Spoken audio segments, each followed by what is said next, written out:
Well, since we've already wasted some time, so we want to launch into this. I'm happy to welcome you to the 7th session of our Yield Shop webinar series, which is one of the capacity building component of the Young Innovators Entrepreneurship and Development Project, which we call YIELD for short. The project basically aims to assist young entrepreneurs to be able to assess and maximize opportunities in the rapidly evolving agricultural food system in Africa. And we do that through a collaborative research and also capacity building. This webinar is mainly meant to provide a platform for shared learning on best practices, as well as to address some of the informational and capacity needs of young entrepreneurs. So we are very happy to see a number of you online, and we want this to be as interactive as possible. And so please feel free to ask questions and also share any experiences that you have. And I remember that during our last convening in Tanzania, a number of you has expressed interest in learning more about the export market, how to, what are some of the challenges, what are some of the opportunities, and also what are the processes that one needs to go through in order to assess this export market. So I'm happy to, that today we have a very dynamic speaker who have experience in this area to share her experiences with us in the person of Ms. Hadija Jabiry. Hadija is a co-founder and the managing director of Business Solutions Limited, which is a horticultural company that grow, package, and export fresh vegetables from Tanzania to European markets.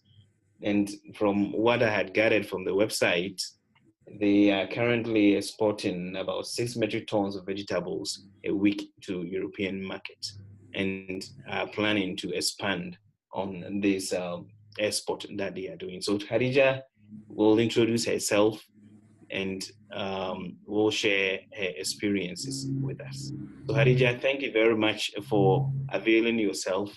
We are happy to have you and eager to listen to your insights. Thank you so much. Okay, so my name is Hadija Jabiry. I am from Tanzania, based in Iringa. Iringa is in southern part of the country. We are into horticulture and we are growing fruits and vegetables for export markets. I have prepared a presentation which I'm going to share right now. So our company name is GBRI Business Solutions. Our brand name is Eat Fresh. The company was registered on March 2013. We were doing other activities. The target was to grow fruits and vegetables, targeting local market. And we were growing more than 15 different types of vegetables, selling to supermarkets, hotels, and campsites. We did that for a year, but January this year, we started to export, to process these vegetables and fruits to European countries. So why did we shift from local to export market? It was because of the challenges we faced. Actually, before starting export business, we did market research, and the intention was to understand what was the need, size of the market, competition. And while doing this research, we learned with horticultural produce, there are 4 different types of markets, which is local market when you are targeting small income earners. So for people who are coming from Tanzania, we are talking of markets like Kariakoo market. But the second market was agro-processors when you're growing specifically targeting people who adds value. The third market was corporate market. Here we, this is the market which targets high income earners, people who can actually buy vegetables and fruits in supermarkets, considering our culture to go to supermarkets to buy fruits and vegetables, and corporate customers for prices, considering the level of investment we made I was talking about different types of markets for horticultural produce. I think you heard that, right? Yes, yes. We heard the Okay. first part, yeah. The first part, okay. So the second part, I was trying to explain the reason why we had to shift from local to export market. It was due to unstable prices of vegetables and fruits. Considering the level of investment we made, it was our expectations were to sell vegetables and fruit throughout the year. But when we went to the market, we found it was not like that. When during harvest season, uh, prices of vegetables and fruits would always go down. So we had to think of another market which had stable prices. The second reason was inability to produce all year round. As I said, considering price fluctuations, we could not do it throughout the year. And the last reason is we could not scale up our production. I remember when we were serving the local market, we could only supply 4 to 6 metric tons of produce in a week. And customers were satisfied with that. We could not get more markets. So for us as a company, and we wanted to make profits, somehow we are thinking it has to get to a time when we can at least supply 30 or 50 metric tons in a week. So these reasons made us to think of another market which is out there, and we decided to consider export market.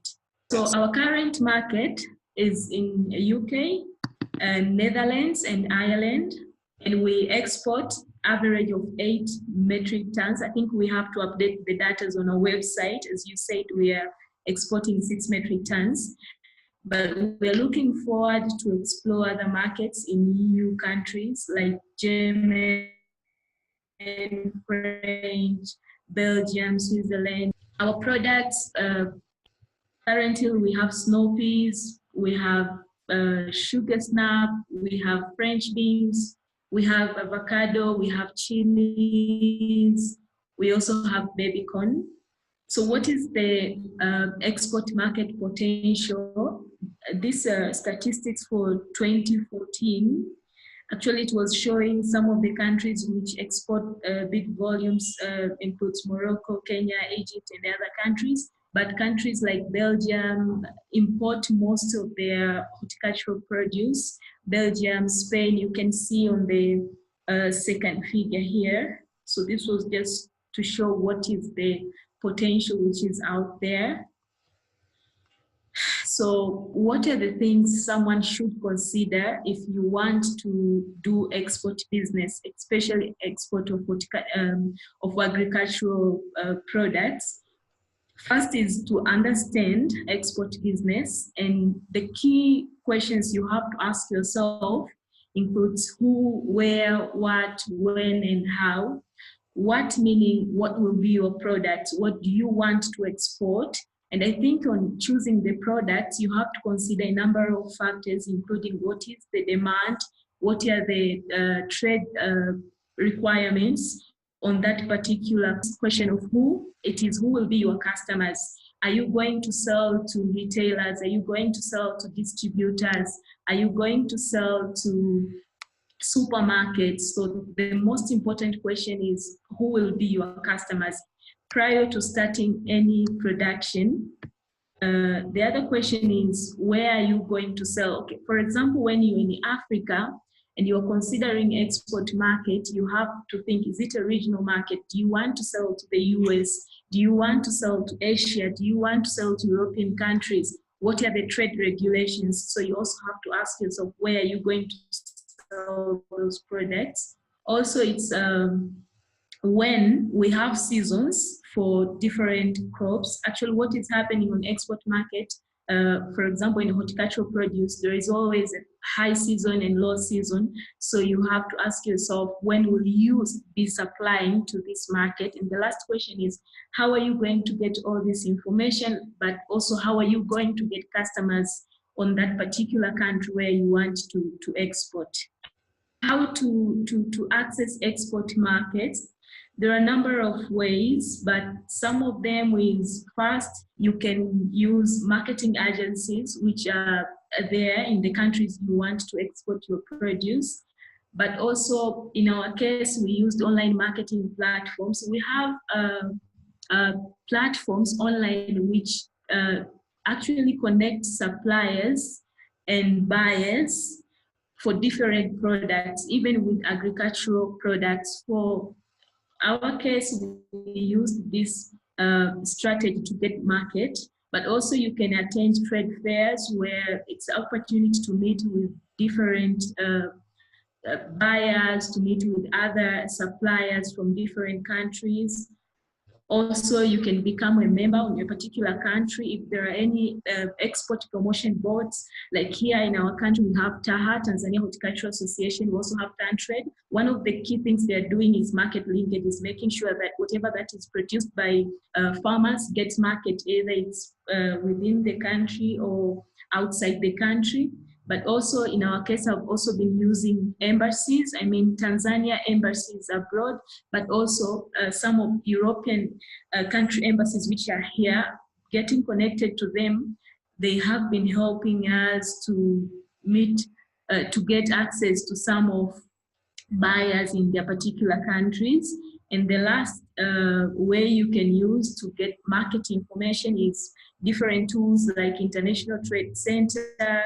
If you go to their website, you will get information, you will get names of companies which import products in Europe, or I mean in the whole world. You can get information in this tool. So what are the requirements for someone who wants to export? The first is infrastructure. This depends on what exactly you want to export. So for horticultural produce, it can be investment on cold chain infrastructures. And here we are talking of things like cold trucks, we're talking of cold rooms, having a pack house. So it's that infrastructures which will help you to package your produce and things like that. But also it's compliance with local regulatory compliance. Like here in Tanzania, you need to have a business license and necessary certifications like OSHA, TFDA, NEMC, to name a few. But when it comes to export business, food safety is the #1 priority, especially when you're exporting to European countries. So you need to be certified, like with Global GAP, having a Global GAP certification. Global GAP is good agricultural practice. Second is good handling and hygiene practice by GHP certification. You also need to have BRC standards. This is for your pack house, ensuring that your food is safe for consumption. BRC, it is British Retail Consortium.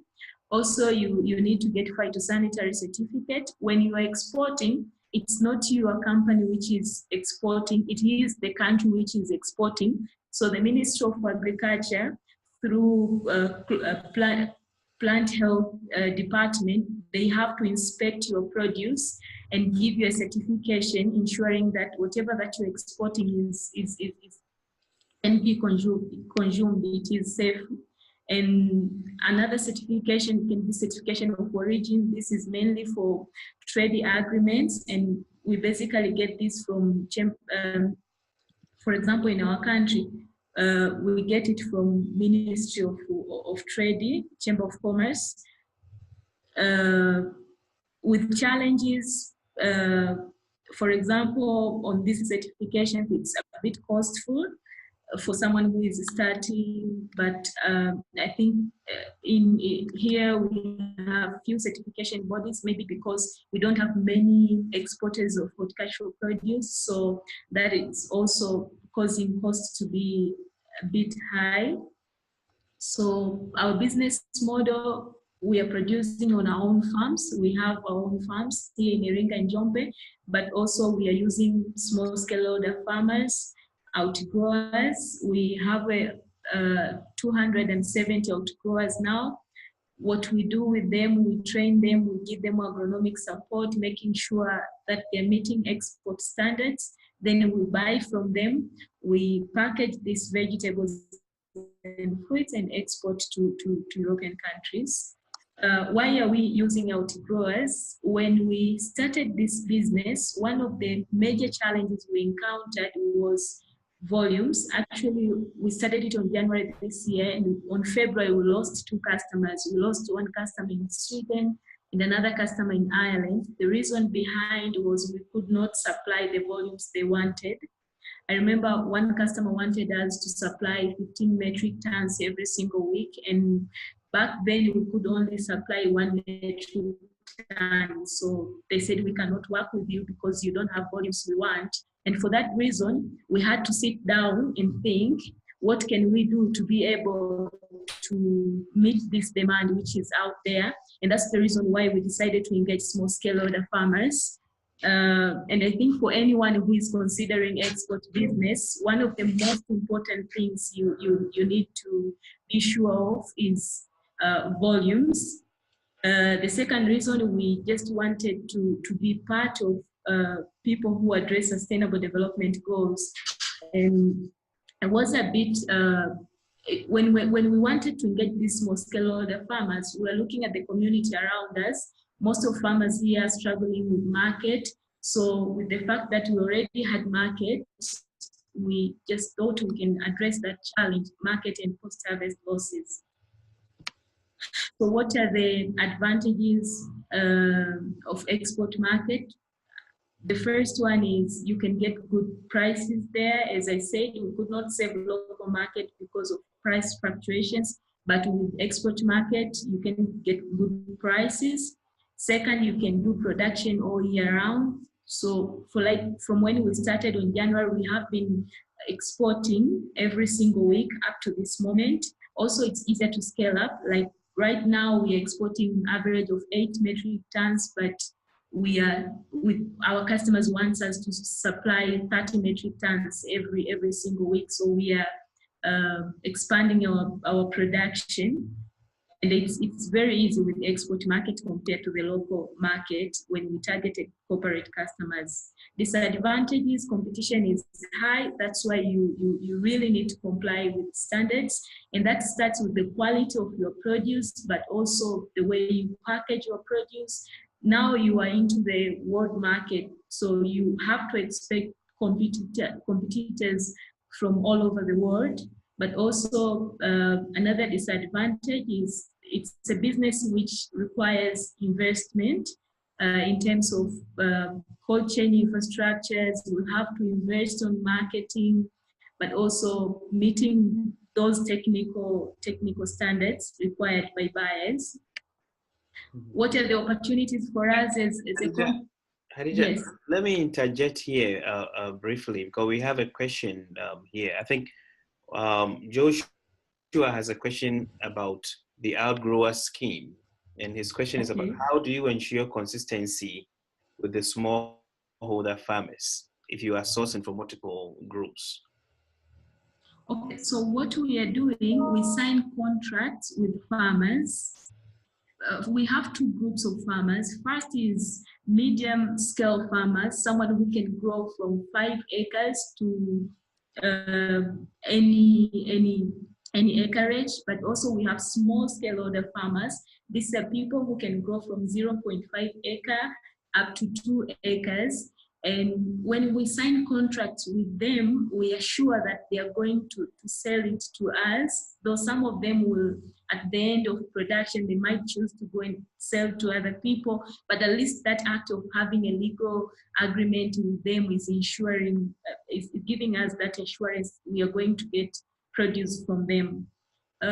Second, with the small scale order farmers, they understand the challenges. Are they going to meet inshore farmers? We visit them at least once every single week, going to see what is it that they are doing, if they're meeting the required standards. And I think we have never had any problems with small scale order farmers so far. Okay, I think we lost a little bit in between. So are you saying that you visit the smallholder farmers regularly to ensure that they are meeting the requirements? Yes, they're meeting the necessary practice. Okay, with the small scale order farmers, what we do is we sign contracts with them, making sure that we have that legal agreement. Soon after they harvest, they sell it to us. And actually what we do to make sure they meet the market standards, we train them and we give them agronomic support. Our agronomists visit them at least once every single week. It can be 2 times, but the minimum, it has to be once a week. Our agronomists should go there and see what is happening on their farms. Okay, so there's a follow-up question here also. Does the ad growers have to be certified too? Yes, our company, it's the company which needs to be certified, but also you have to certify groups of small scale order farmers. So some of the customers will ask you if your outgrowers are certified. Some won't ask you, but most of them will ask you because they want to be sure that whatever that you are exporting is safe for consumption. There's another question here. Said, how do you manage rejects from outgrowers?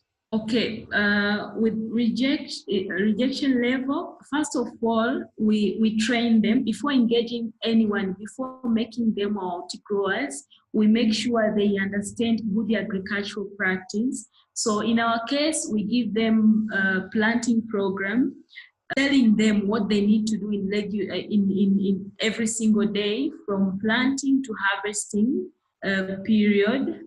And it's working closely to them, giving them agronomic support. But we have also developed a software which is helping us. It's like an agronomist close to them. They can access it on their mobile phones. And what it does is to remind them every single day, like today you have to apply fertilizer, today you have to spray, today is the harvesting day, so prepare yourself. Tomorrow is the harvesting day, prepare yourself. You need to prepare casual labors. That software is also helping us with traceability. But what we do to make sure we get few rejects is to work closely with them. But also, in our case, with the crops we are growing, for example, beans, French beans, it's our duty to make sure a farmer gets a minimum of 3.5 tons. It should not be below that. And the only way to attain that is making sure that we give them agronomic support. I was talking of opportunities in the continent. First, it's good weather. So for example, here where we are in southern part of the country, we can grow these fruits and vegetables throughout the year. So even when our customers cannot get produce from other European countries, they can actually source it from Africa. If it's the same case in Kenya, it's the same case in Zimbabwe, it's the same case in Ethiopia. In many African countries, good weather is our advantage. Also, we have water bodies, but we have experienced less climatic shocks. And I think 65% of arable land, which is fit for cultivation, is in Africa. So it's an opportunity for we as Africans. What are the success factors for on export business? First, I think if you can get market, with export business, you have to start from the market before going to production. So if you can get markets which can give you good prices and which can make you supply throughout the year, you will be successful. But the most critical thing, the most important thing is compliance with requirements. You need to be certified. You need to make sure that whatever that you are exporting meets the standards. It's easier for customers to switch to other suppliers if they see you don't comply with the standards. I think another thing is where you are coming from. I mean, in the country, having good policies on agriculture, but also improved infrastructures like roads. And the last thing is cold chain management. With horticulture, you need to maintain temperatures. If you don't have cold tracks, if you don't have cold rooms, it's a bit hard to go into this business. Yeah, thank you. Okay, thank you very much, Hadija. I think at this point, I'm going to open it up to more questions from people, from the participants. I think one main question that I had is, as you were transitioning from a local market to the export market, what were some of the key challenges? I know you've highlighted the issue of needing cold storage and all of that, but I'm particularly interested in how you overcame those challenges. Okay, so some of the, when we were transitioning from local to export market, one of the key challenge we faced was financing.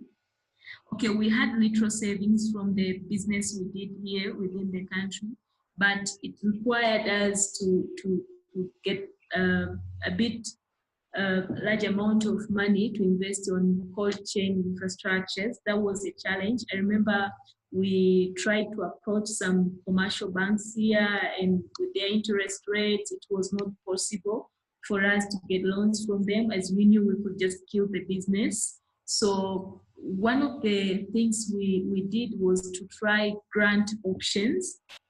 And right now we are managing 2 grants, and the support we got helped us to build the infrastructures. Even now, while we are in a expansion stage, we are still getting that support. So the challenge was financing, and that's how we addressed it. Though right now we are also trying to see other ways we can finance our business, like investors or finding partners or going to banks which has conditions which can suit our business. Thank you, Hadija. Moses has a couple of questions, so I will let him speak and then he can engage you. Oh, thank you. Hadija, I'm having some few questions. I'm very interested on the Outgrower program, and thank you for sharing this good result on the Outgrowers program. But I want to ask you a few questions. One is, how do you manage the rejects? Experience from the other countries indicate that there is higher rejects on the side of the Outgrowers program when they bring their produce. So on your side, what current the percentage rate for the rejects, and how do you manage it, and how do you provide the feedback to farmers? Yes, we have been getting reject cases.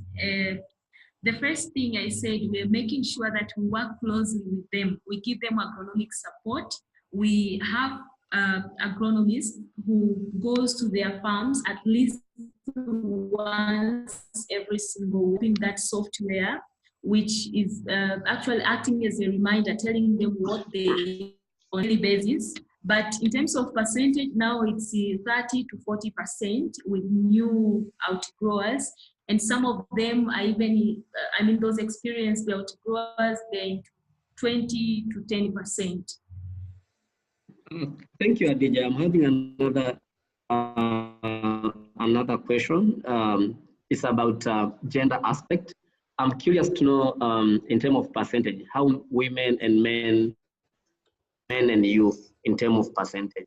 Okay, so for us, I think starting from our own employees, 85% of employees working with GBRI are women, and they're young people. Even without growers only, for us, we are looking at small scale order farmers.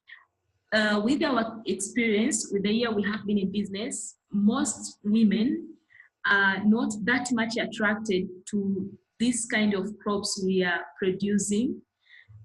Okay, we are in Iringa, we started it, it's new crops, so still we are into that phase of making people understand what we are doing and what are the advantages. Like these are short-term crops you can harvest after 2 months. So we are not getting that big response from women side, in terms of outgrowers, but as we go on, at least the number is increasing. So for now, I think it's 60-40, 60% of them are men and 40% of them are women. My question is about cash flow. As a small business, I remember a year ago, we tried to do some export, But then one thing that deterred us was the what we call the working capital. There's how long it takes for their clients to pay. We realize most of the exporters go beyond 30 days, as against selling things locally where you can get paid either cash on farm or you get paid within a week. If it's a small business where cash flow is very important, how do you manage that? Or what are the terms that you have with some of the foreign companies that you supply to? Okay, so for us, for now, we have 3 customers. We have one in the Netherlands, we have another one in Ireland, and we also have a customer in UK. What we are trying to do when choosing whom we want to work with is also what are the payment terms. With most of the customers, like 2 of our customers, their terms is they pay us after 7 days. The other customer pay us after 14 days. Some of them would want to pay you after 30 days. So we are trying to make sure that we get customers who can pay us in less days as possible. So that is what we are doing. Hi, Hadija. This is Chinwe. I wanted to say thank you for a comprehensive presentation. I really enjoyed listening to you. My question has to do with the slide where you talk about how to access export markets, and you mentioned online marketing, word of mouth, trade fairs. I wonder if this is an area of interest or an area that you've tried to partner with other entrepreneurs in those countries to engage in some kind of joint venture. Is that something that you're pursuing? Is that something that's feasible? For us, when we were starting, we had no money to go to these trade fairs. So the easiest way to get customers was through internet. That's why we had to look for online marketing platforms. And what you do with them, you pay them a certain amount of fee, and then they find customers for you. I found it a very interesting thing to do. And coming back to my country, how am I helping other smallholder farmers to access platforms like these ones? I partnered with another company which does IT, and we have developed a platform called Shamba Dunia, and it does exactly the same, connecting buyers with farmers. And I think we'll launch it next year to make it known to everybody, though people are even using it now. If you go to Google, you can see it, and we want it to be in the entire continent. A farmer from any part of this continent can just go to the website and be able to find customers of the produce he or she is growing. And your partner is from which country? From here, from Tanzania. The IT company is based here. Okay, so Hadija, my question is, do you have partnerships from, let's say, Germany or France or any of the countries where you export? No, not yet. Is that something that you are that's of interest to you? No, currently. And I'm saying, is that something that you're pursuing in any way? Currently, the partners we have, it's yes, we are. Thank you. Kiemi had a question. I think he wanted to know, he's interested in understanding the procedures and also the cost implication for the certification program. Most of these certifications, like here, the first thing you need to do is engaging a company which does certifications. Like in our case, we're in TZ and we could not find any certification board. What we did, we had to outsource that service. We got a Kenyan company which came here to help us, and I'm talking of global GAP standards. That is the minimum requirement. That's the certification you must have if you want to export.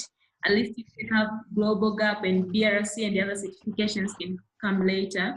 So the cost implication, it costs not more than 5,000 USD. It depends on where you are getting that service, but also which companies is helping you to set the systems at your farm to prepare you for audit and certification. But every single certification, it has its own cost. So it depends on on the company you want to work with. Okay, thank you very much, Hadija. Are there any questions or contributions? Participants are welcome to share their experience. If you've tried something that has not worked, or you try something that has worked for you, this will be a good opportunity to share it with us as well. Hi, Kwame. This is Chinwe. While people are thinking about their questions and contributions, I wanted to use this opportunity to tell the entrepreneurs on the call about the summit that's coming up. And that's part of the reason why I asked Hadija that question, because we're hosting a summit in December at MSU where we're bringing 200 up to 200 young innovators from various sectors to MSU. And it's an opportunity to exchange ideas, but it's also an opportunity to explore joint ventures, partnerships, collaborations with people from Asia or the Middle East or from Latin America. So we really want to encourage you to visit our website, msuyouthsummit.com. And we can also email this out if you want, because it's a very, very good opportunity to expand beyond your current borders of and networks to explore what else is out there. I wanted to find out what specific role does the Tanzania Standard Authority play when it comes to the exports in Tanzania? Okay, Hadija, if you didn't hear that, Samuel's wondering what specific role the Tanzania Authority plays when it comes to exporting produce. Okay, it has not worked on my case, but first is the Ministry of Trade and Investment is taking that role on helping farmers to access export markets. And we have Tanzania Horticultural Association here, which does the same thing, market linkages. That is one of the things they're doing. But second, you cannot export without getting a phytosanitary certificate, and that comes from Ministry of Agriculture. So they will inspect your produce when, let's say, you are exporting through air. When you get to the airport, you have to give them, they will take samples and inspect and see if it meets export standards. But at least now we see they are promoting export of horticultural produce, and it has been one of the crops of interest on the ASDP2. It's the targeting development of agricultural sector. So the role they are playing is market linkages, but in terms of financing, I think now we have Tanzania Agricultural Development Bank, which is really helping farmers, especially small-scale order farmers, to give them capacity to be able to grow produce, and if they want to export, fine. If they want to sell it locally, also fine. So that's what I am seeing currently. Yeah, Hadija, I will ask, let me go ahead and ask this question. I know that in trying to export a produce, there's a lot of coordination and a lot of people that you have to manage along and essentially along an entire value chain. So my key question is, are there certain systems or to be a business strategy or even personnel management that you have found useful that you can share with us, examples that we can also implement? In our case with what we are doing and involvement, yes, and involvement of all the different people in the value chain, what we are trying to do is to integrate technology with whatever that we are doing. I'll give a very simple example. I think it's also on the process of exporting this horticultural produce. Like we were getting problems with temperature. You might find yourself getting produce from farmers, then good quality, taking to your pack house. Then after processing, you're taking your produce using a contract to that. That's where you lose control. It's the driver who has control of temperature. Then it gets to the airport, it goes to cold rooms. At least they know how to store it properly, but human errors are always there. Then it goes to the plane, reaching to customers' warehouses. We're having those problems. So what we did to make sure we address this problem is trying to find technological ways. How can we take control of that from where produce are leaving our warehouses to when produce gets to customers' warehouses? And we just got a tool. It's hardware, and I can monitor temperatures using my phone. So when the driver is taking produce to Dar, we can actually see what is happening on the dashboard, on his dashboard, and remind him of what he has to do with temperature in case temperature goes up or it goes down. Similarly, on our production activities, we are trying as much as we can to integrate technology with whatever that we are doing, and that has been helping us, especially on interacting with these small-scale order farmers, as it gets to a point now when you're working with so many people and you need to make sure that whatever that you are doing, you are in control of it. So technology has been really of help on our activities. Okay, so Philemon wants to know that yes.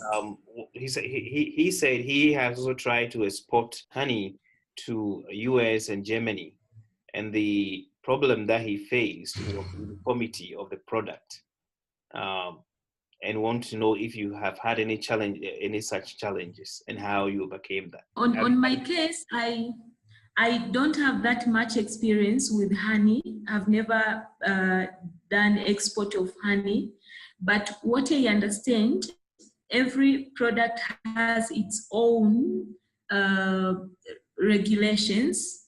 Even honey, it has its own regulations, and they're not similar with horticultural produce. But what we do to make sure that we have that uniformity, we control quality, make sure that quality remains the same every single day. First is controlling the production side. I mean, controlling what is happening in the farms. As I said, we're like on our farms and with our growers, we give them planting programs. We use the same variety of seeds, and we make sure whatever that is done, it is what was done yesterday. The way we package our products, it has to be the same. Unless if we are short of something, then we can think of improving and making it better. But it's like what he said, he was having that problem. In export market, quality is the most important thing. What you give your customers today, it has to be the same thing tomorrow. Yeah, another question that I had has got to do with the policy environment, and what has been the policy environment like in Tanzania?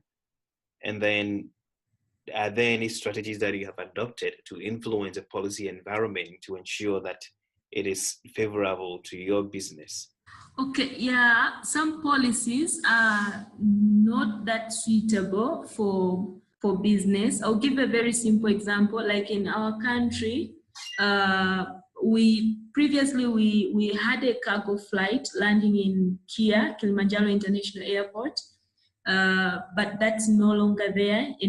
For us, we are using Dar es Salaam International, Julius Nyerere International Airport, which is in Dar. So as a country, we don't have a cargo flight, we have passenger flights. And with this business, as I said, you're competing with people from different parts of the world. Some of them, they have very good, logistic system. And for you to be able to compete, you have to make sure your prices are competitive, but also you have good quality and all other factors. So not having a cargo flight, and it's something which can only, with ATC, ATC, this is something which can be decided by the government. That thing of not having a cargo flight is making us having I was saying that not having a cargo flight is making our prices not being competitive compared to produce coming from other countries. So with something like that, we are members of different associations which can influence policies. But we cannot do that as individual companies. So what we are trying to do is trying to see what policy